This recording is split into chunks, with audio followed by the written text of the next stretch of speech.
It's Thursday. Finally got to it. All right. Well, straight to the subject this week. Sometimes I wish people would get around to what they're talking about a little quicker. But I look back at my videos and I see how I kind of milk things a bit too. I apologize for that. I do like getting right to the meat. I do fast forward a lot when it comes to those first few minutes of some videos I watch. Not that anybody else is guilty of that. I understand, but I like to get right to the meat today. The title today is Construct or Destruct. Honestly, that's what it's all about. Are you constructing your world with your words, or are you destructing your world with your words? As it says in Proverbs, a wise woman builds a house, and a foolish woman tears it down with her words. Whew. Okay, so we are actually not going to a particular scripture on this one. Oh, how could he? But we're talking about, in the beginning, prayer. There are so many scriptures on prayer, how prayer works, when it does, when it doesn't. And I think that's important to know, that you can pray the right prayer in the wrong attitude. It doesn't work. You can pray the wrong prayer with the right attitude and it worked, and you're surprised. I've had that just happen to me where, wow, that worked, and why didn't that work? The why it when it works, I'm almost surprised sometimes. Are you? Wow, that prayer got answered. We actually, I'm not taking responsibility for this, but we actually did pray for snow, even though the weatherman said no snow. We asked God for snow, and we got it. So, you never know. I should say, you do know, and here's how you know. So here's this. Every word we speak lines us up to receive the results. Every word we speak lines us up with the results. Oh, man, that really bothers me. It looks like there we go. That really bothers me, how simple and yet defined that is.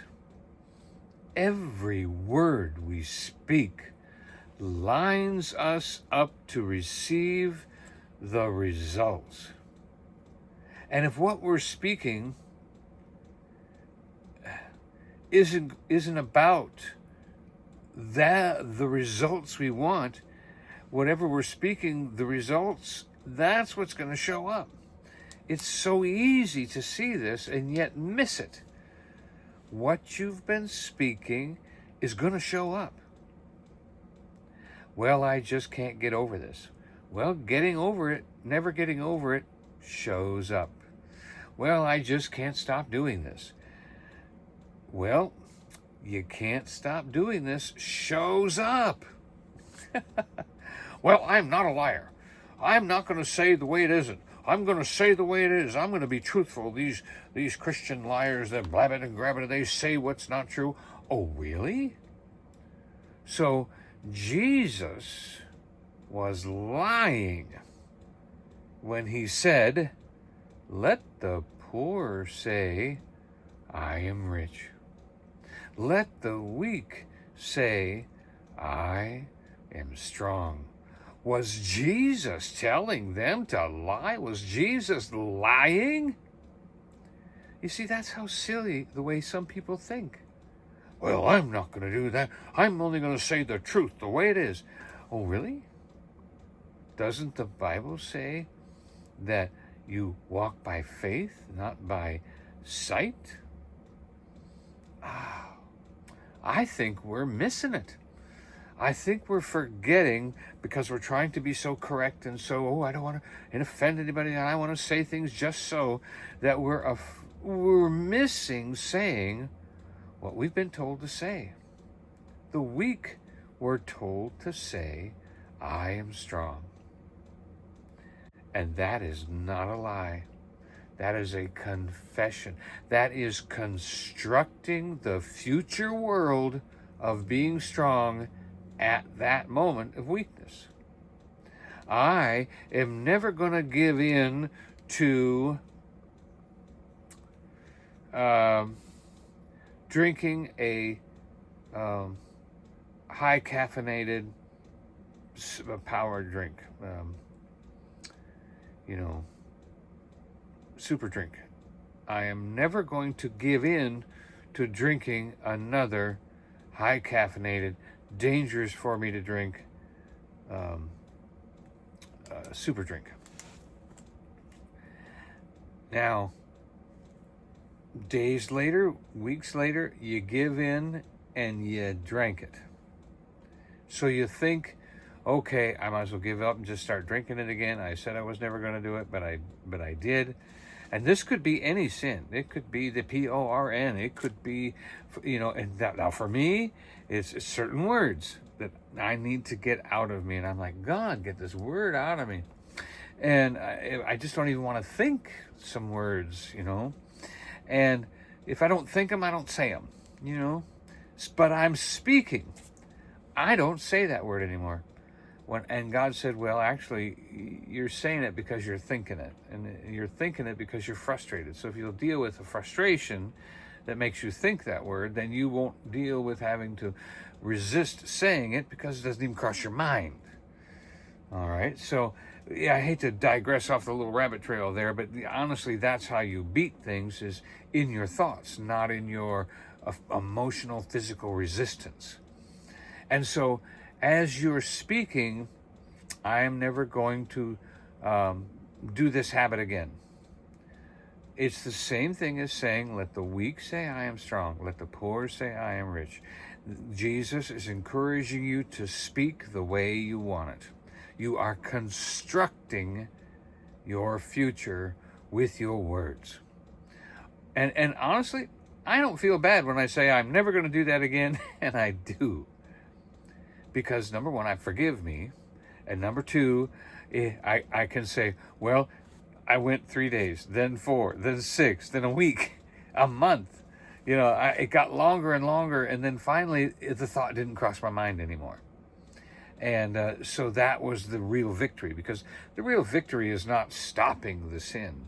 The real victory comes when you don't even think that sin anymore, when it doesn't cross your mind. That's the true victory. And well, how do you get there? Well, Jesus said, let the poor say I am weak. Let the poor say I am rich. Let the weak say I am strong. Let the sick say I am healed.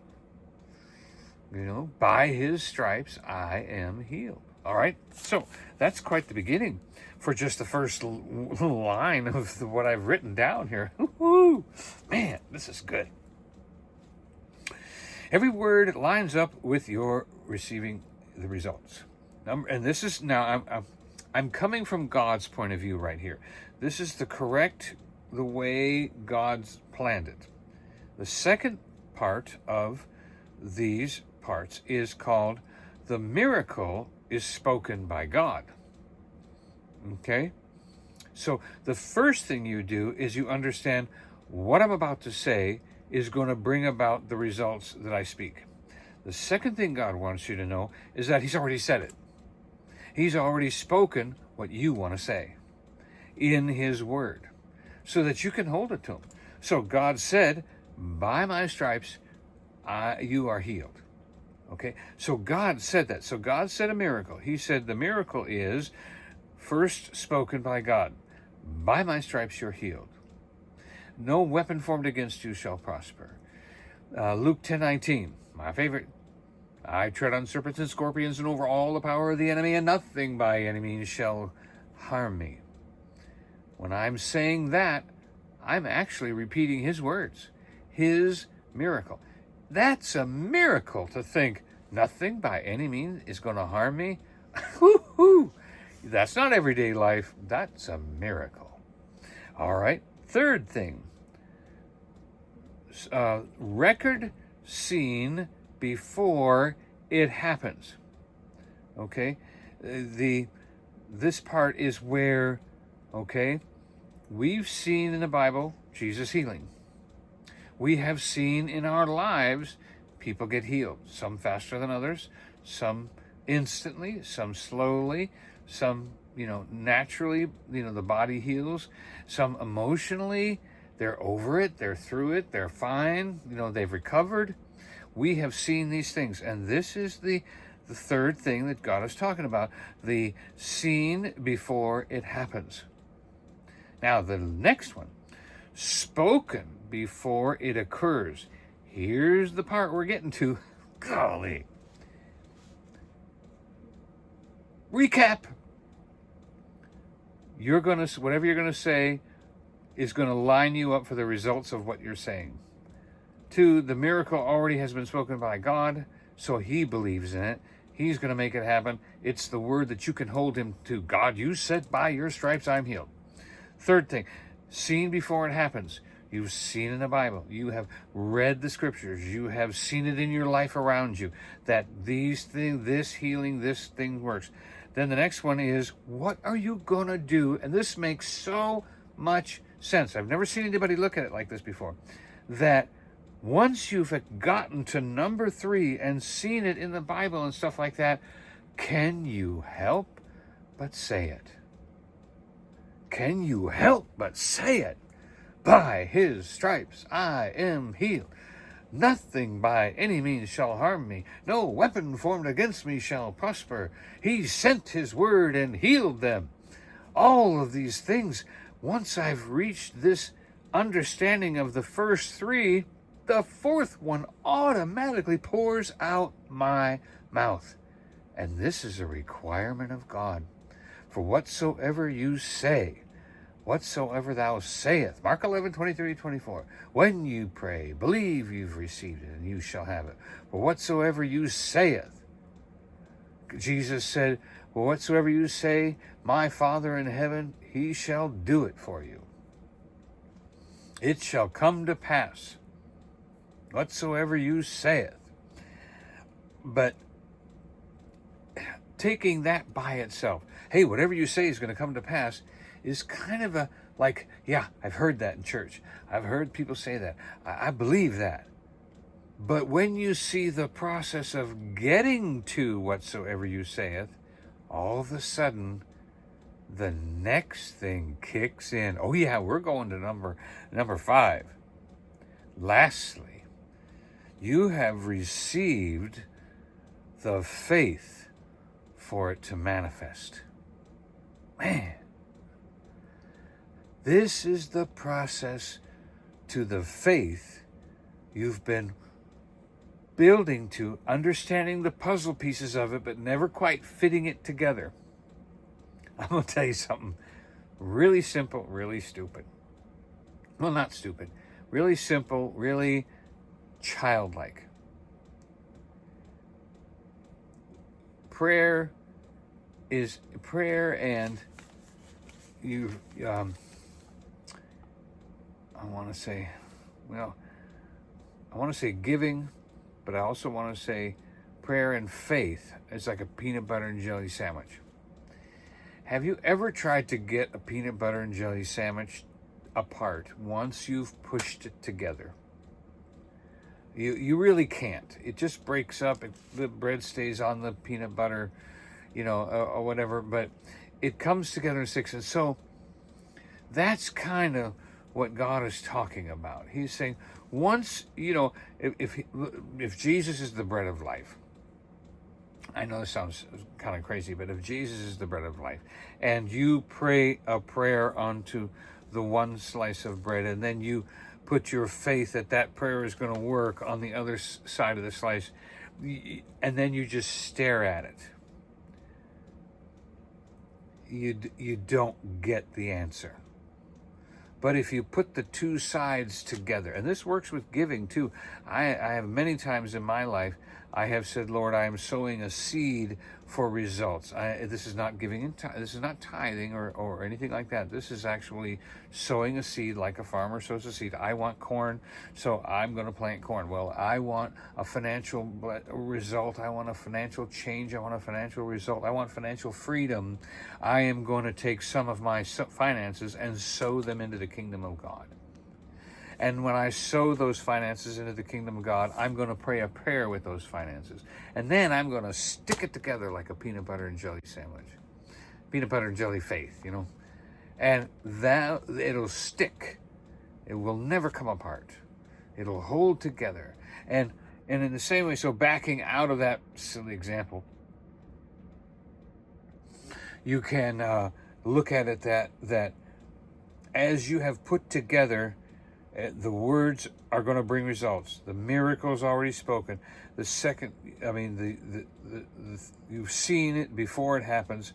You can't help but speak what's going to happen. And then, lastly, with all of that directly in front of you, you receive the faith. And the difference that I'm trying to show you here is that you piece together these four pieces, and the fifth part has to come. It has to. It has to. You can't help but say it, because you've received the parts that put it all together. And when you can't help but say it, then you know you got it, and that's faith. Faith is the substance of things hoped for. It is the knowing you got it. And you've seen it work sometimes in your life, and then you miss it other times, and you're like, why did I miss it? Well, you probably need to go back to this. Just write out the words. Results, acknowledge the miracle, see it before it happens, speak it before it occurs, and then you will receive it by the faith in all of this. Your faith is always there, but you've got to ignite it. You've got to get the key in that ignition and start it.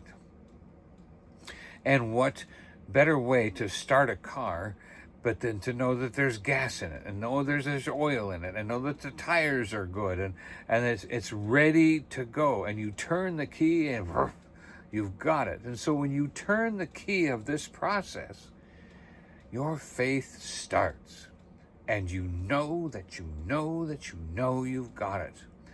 And you know it because you haven't just blindly gone, oh, by faith I receive this, or by faith I receive that.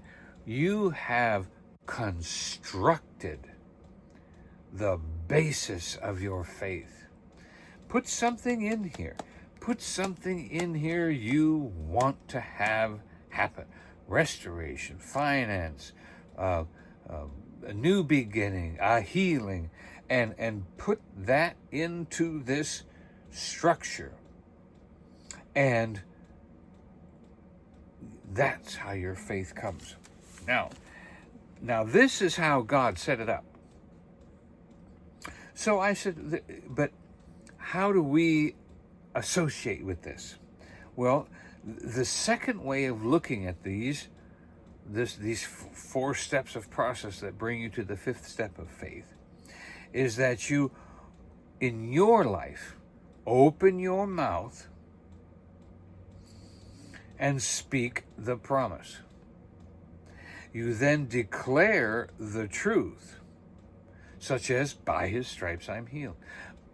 Luke 10:19, nothing can be formed against me. As Isaiah, in Luke 10:19, nothing by any means shall harm me. Then the fourth thing is, you say the prayer not lowly, but with childlike boldness, knowing your Father. And you can kind of condense that down to, a child asking for a bicycle, asking for this, asking for that for months. Can I have this for my birthday? Can I have a bicycle? Jimmy's got a bicycle, and Johnny and Susie's got a bicycle, and all my friends have bicycles, and I don't have a bicycle. Can I have a bicycle? And it's just like not being pity parted, but like, my daddy's buying me a bicycle. I'm getting a bicycle. My daddy's buying me a bicycle. My daddy's getting me a bicycle. I know he is, and you're not even facing the daddy when you when the little girl is saying that, when the little boy is saying that. My daddy's going to do this for me. My daddy's going to get that for me. My daddy's going to my daddy's going to do this. That is the child manifesting the same kind of faith that God's asking from us. Pretty cool, huh? Third thing. Or was that the third thing? Yeah, say the prayer like a child. Now, the reason you do this, okay, and this is the fourth thing, heaven reacts to boldness, not just your personality. Oh yeah, there's a lot of people, boy, they can fling out a prayer. They can pray a prayer. Oh God. And it isn't the personality, it is the boldness that comes with it. And where that boldness comes from the number 4 and the number 3 before it occurs. Before it occurs, you're speaking it before it occurs, and you have received by faith what the results that you have spoken. You receive by faith the results you have spoken before it shows up. Because you see, boldness, going back to the child example, the boldness of a child to ask a parent for something comes from innocence. They have no idea that daddy just lost his job. They have no idea that daddy doesn't have the money. They don't have any idea that this is an impossibility, because it's their daddy, and their daddy can do anything. So when we have that boldness towards God, who can do anything, he'll get it for us. He'll make it work out. He'll create it if he has to. He'll make it happen. But it's the same innocence either way. Not hands on hips. Where's my bicycle? But I know I'm getting a bicycle for my birthday. I just know I'm getting a bicycle, a new bat, a ball, something for my internet. I just know I'm getting a high speed this or that, or gaming chair. I just know I'm getting those things. And and now don't think of it just in a childlike way. If you're out on your own and you're wanting that gaming chair, you can ask God for a gaming chair. Lord, I really need a comfortable gaming chair. I really do. Okay. So boldness is not blindness. Now, for children, there is a blindness. They don't know daddy's situation. They don't know where the money's coming from. They don't know what money is or how much it costs. So they are kind of blind. But we as adults praying, our boldness doesn't come with blind. We know, okay, I don't know how this is going to work out. I don't even know why God would give me this or do this for me, but I'm asking you for it. Because we're not blind to the fact that these things don't happen all the time. We're not blind to the fact of how faith works, and sometimes, we're working these things out in our own faith, and we're not blind to the fact that sometimes the answer is no. But that doesn't stop our boldness if we use the process of understanding the way God answers prayer like that. And the last thing I have here is declaration of circumstance will change. The declaration of circumstances will change. That is part of what faith is. It's not always going to be like this. It's not always going to be like this. I mean, for 4 years out of the last 6 that we've been in this RV, we've been thinking, we're not going to be in this RV next year. It's going to change. We're going to have a place to live. We're going to move up and get our ecclesia spot where we have authority and place in what God's calling us to do. And we've said that year after year after year after year after year. Next Christmas is going to be the best Christmas. Next Christmas is going to be the best Christmas. Next Christmas is going to be the best Christmas. And that is because it is our declaration that our circumstances will change. This is gonna change. You know, one of the things, a little side note I wrote here, my wife responds to a kid in a movie. And I couldn't remember what that was about. Then it's like we're watching a movie. There is a child in the movie, and we are emotionally responding to this child who is an actor in a movie produced under lights in Hollywood or wherever it was made, and yet we're having these real emotions.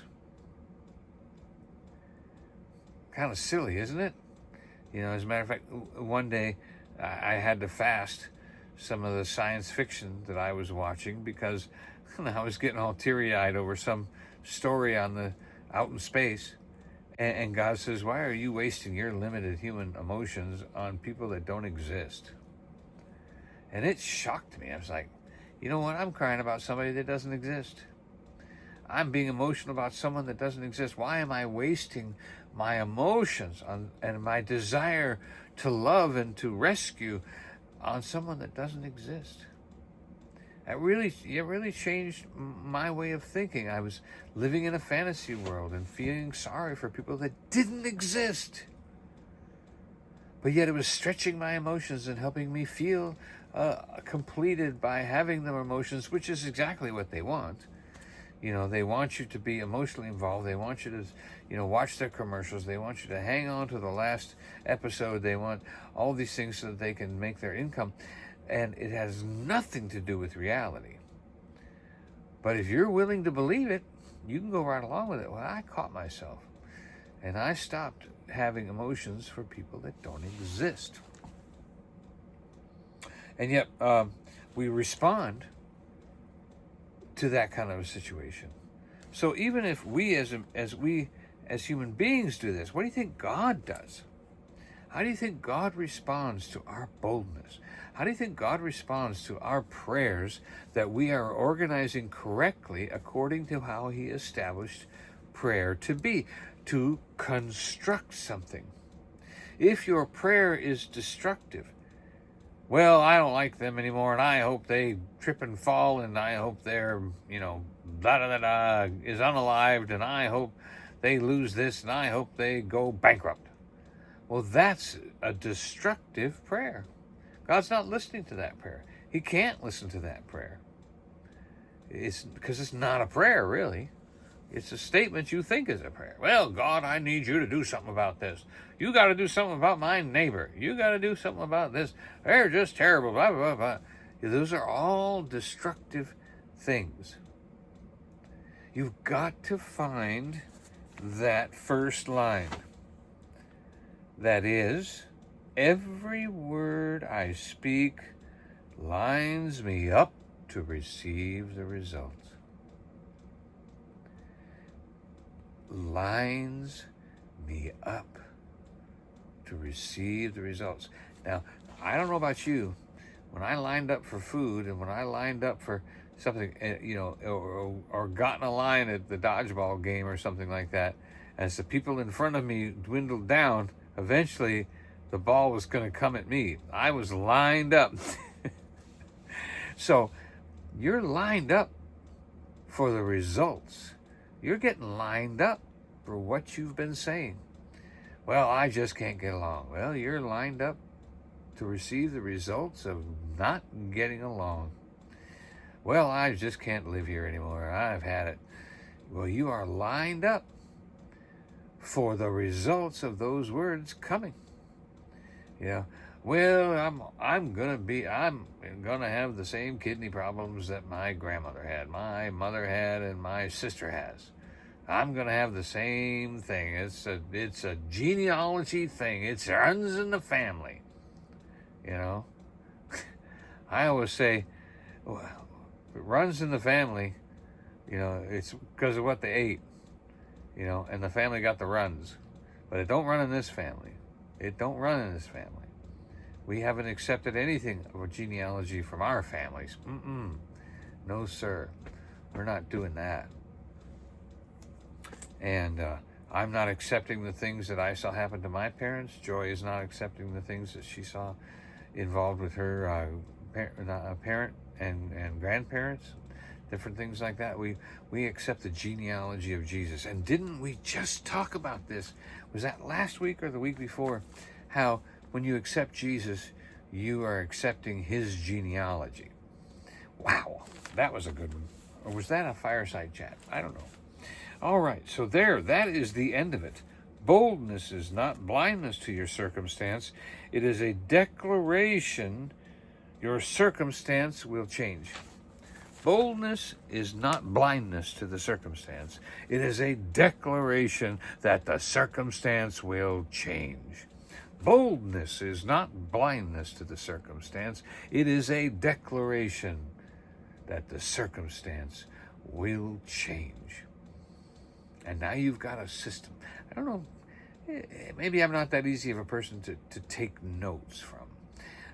But if you would just write down those 5 things that the order that God puts things in for answered prayer, I believe by the time you get to the speaking the 4th one, you're not going to be able to stop. You're going to just feel it rushing through you that, yep, this is going to happen. And at that point, you speak that prayer because you know that you know that you know that you know. As I know that I am out of time. So I love you very much. Appreciate you being with me here this week. And we'll see you next Thursday. Bye-bye.